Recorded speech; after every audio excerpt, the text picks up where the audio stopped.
گناہوں پہ ہوں شرمندہ الہی در گزر کر دے بڑا مجرم ہوں میں تیرا الہی در گزر حضرات کو سیدھے سیدھے خطابت کی دنیا میں لے جانا چاہتا ہوں آپ حضرات پھر گوش پر آواز ہو جائیں کس عظیم الشان اجلاس میں ایک ایسے دل نشین تقریر کرنے والے بے باک خطیب کو زحمت سخن دینے کی جسارت کر رہا ہوں جو بیل حق عمدہ مقرر وسعت مطالعہ اور ذوق زبان و ادب کے ساتھ ساتھ لغوی انشاء پرداز خوشنویس مدرس مفکر مدبر اور منتظم سبھی کچھ ہے ہم پورے یقین کے ساتھ کہہ سکتے ہیں کہ عربی زبان کی تدریس کا جو سلیقہ قرآن و حدیث کی تفسیر کا جو طریقہ خزانہ قدرت سے ان کو ودیعت ہوا ہے در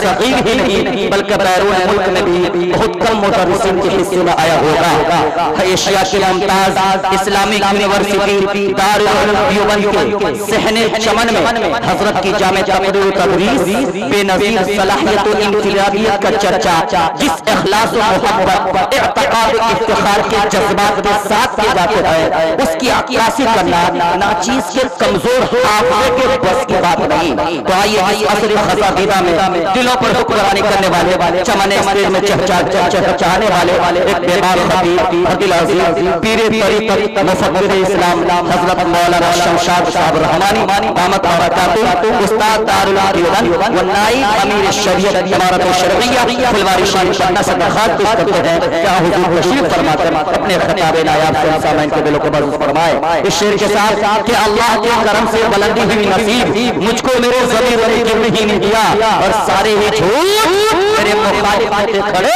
ایک سچ تھا جس نے مجھ کو ٹکرنے نہیں دیا بسم اللہ الرحمن الرحیم وبہ نستعین اما بعد معزز حاضرین بزرگوں اور دینی بھائیوں پردہ نشی مائیں اور بہنوں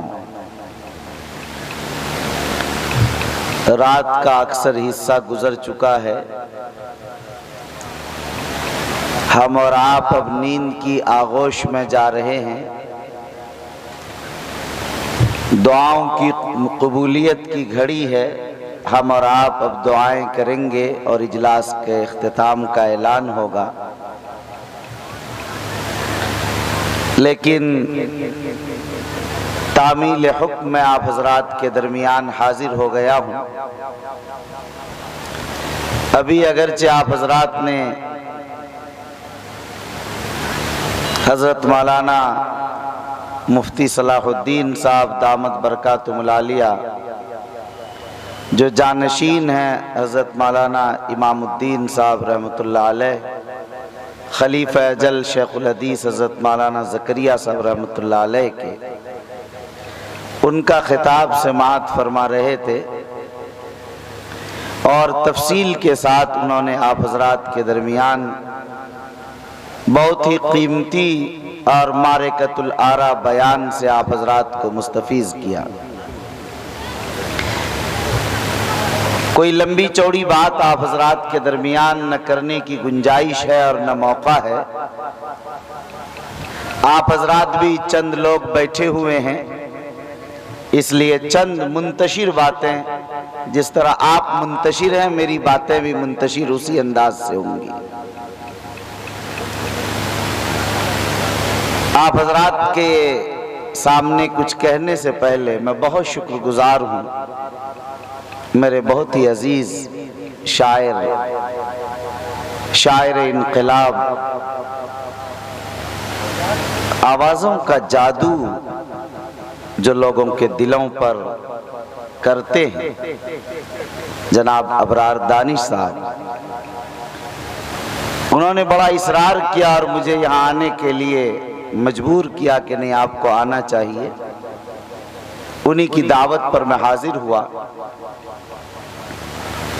میں ان کا نہایت شکر گزار ہوں لیکن آ کر خوشی ہوئی کہ مجھے آپ حضرات سے مل کر اور اسٹیج پر آ کر آپ حضرات کے سامنے بیانات کو سن کر بڑی خوشی ہوئی اور پہلی بار مجھے آپ کے اجلاس کی نظامت کر رہے جناب مولانا تنویر زکی صاحب سے بھی ملاقات ہوئی. ان کی آواز، ان کی فصاحت و بلاغت اور سلاست سے میں متاثر ہوا. اللہ تعالیٰ نے ان کی زبان میں سحر آفرینی عطا کی ہے اور برجستہ باتوں کے کہنے کا بڑا عجیب و غریب ملکہ عطا فرمایا ہے. دعا فرمائے کہ اللہ تعالیٰ انہیں مزید ترقیات سے سرفراز فرمائے. تو بہرحال آپ حضرات کے سامنے مجھے ایک بات عرض کرنی ہے، وہ یہ کہ آج ہم اور آپ جو دنیا میں آئے ہیں، ہماری ذمہ داریاں کیا ہے اور ہمارے آنے کا کیا مقصد ہے، ہم اس میں کامیاب ہیں، ناکام ہیں. اگر کامیاب ہیں تو کتنا کامیاب ہیں، ناکام ہیں تو کتنے ناکام ہیں، اس کا ایک جائزہ لینا چاہیے. آدمی کھیتی کرتا ہے تو کوشش کرتا ہے کہ کھیت میں کتنا من دھان اور کتنا گیہوں ہونا چاہیے اور کتنا آلو اور کتنی ہلدی اور کتنا ادرک ہونا چاہیے، ہوا کہ نہیں ہوا دیکھتا ہے، بدلتا ہے، کوششیں کرتا اگلے مرحلے میں. تاجر یہی کرتا ہے، پڑھنے پڑھانے والا یہی کرتا ہے، انجینئر ڈاکٹر یہی کرتا ہے، یہی کرنا چاہیے. تو ہم جس مقصد کے لیے پیدا ہی کیے گئے ہیں، کیا ہمیں اپنی زندگی کا محاسبہ، جائزہ نہیں کرنا چاہیے کہ کیا ہم اس پیدا کرنے میں اور اس مقصد میں کامیاب ہیں یا نہیں؟ آپ نے بار بار سنا ہوگا کہ ہم عبادت کے لیے پیدا کیے گئے. ہمارے دنیا میں آنے کا مقصد عبادت ہے. سنا آپ لوگوں نے؟ ارے بھائی سنا آپ لوگوں نے؟ کیا سنا؟ مقصد کیا آنے کا دنیا میں؟ عبادت ہے. کہیں آپ نے سنا ہوگا کہ دنیا میں آنے کا مقصد جو ہے یہاں کاشتکاری اور کھیتی کرنا ہے؟ دنیا میں آنے کا مقصد تجارت کرنی ہے. اس لیے کہ جو کاشتکاری کرتا ہے تجارت نہیں کرتا ہے، اس کو کوئی نہیں کرتا کہتا کہ تم تجارت کیوں نہیں کرتے. اگر کوئی کارخانے فیکٹری میں کام کرتا کوئی نہیں کہتا اس کو کہ تم فلاں کام کیوں نہیں کرتے. یہ تو پیٹ پالنے کا ذریعہ ہے، زندہ رہنے کے لیے کچھ روزی چاہیے، تو اس لیے جس طرح چاہے کما لے آدمی. عبادت سب کو کرنا ہوگا. معلوم ہوا کہ آنے کا مقصد اصل عبادت ہے. جب آنے کا مقصد عبادت ہے تو بتائیے کہ کیا 24 گھنٹے کا جو دن رات ہے، اس میں ہمیں کم سے کم دن کے اکثر حصے میں عبادت کرنی چاہیے یا نہیں کرنی چاہیے؟ میں کوئی لمبی چوڑی تقریر نہیں، آپ سے کچھ بات کرنا چاہتا ہوں، آپ کا سر ہلنا چاہیے. یہ بتائیے، نہیں سمجھ میں آئے دوبارہ سمجھائیں گے. بات کچھ سمجھانے کے لیے لچھے دار تقریر جس سے اصلاح کچھ نہ ہو اس کا کوئی فائدہ نہیں ہوتا. میرے عزیزو یاد رکھیے کہ آپ جب دنیا میں عبادت کے لیے آئے ہیں تو جس مقصد کے لیے دنیا میں آئے اس میں دن کا زیادہ ٹائم، زیادہ وقت لگنا چاہیے نہیں لگنا چاہیے؟ تو دن 24 گھنٹے کا تو کم سے کم 13 گھنٹہ لگنا چاہیے نا عبادت پہ. ارے بھائی لگنا چاہیے. میری ماں اور بہنوں تک آواز جا رہی میری؟ کیا دن کے اکثر حصہ یعنی 12 گھنٹہ تو آدھا ہوا، تو 13-14 گھنٹہ لگنا چاہیے عبادت میں. آپ کھڑے ہوئے رومال والے، کھڑے ہوئے ٹوپی، کیا گھنٹہ آپ کا عبادت میں لگتا ہے؟ دن اور رات میں کیا گھنٹہ کیا منٹ عبادت میں لگتا ہے؟ 5 نماز پڑھتے آپ، 5 نماز. فجر میں کیا منٹ لگتا آپ؟ ظہر میں اتنا ہی، اور عصر میں 5 منٹ، اور مغرب میں، عشاء میں کچھ لمبا لگ جاتا ہے. تو اگر ہم چلیے سب کو 15 منٹ باندھ لیا، 5 منٹ چھوڑ دیجئے، تشریف رکھیے، تو کتنا وقت آپ کا لگا عبادت میں بتائیے؟ 5 نمازوں میں 15 × 5 = 75، 1 گھنٹہ 15 منٹ آپ کے لگے.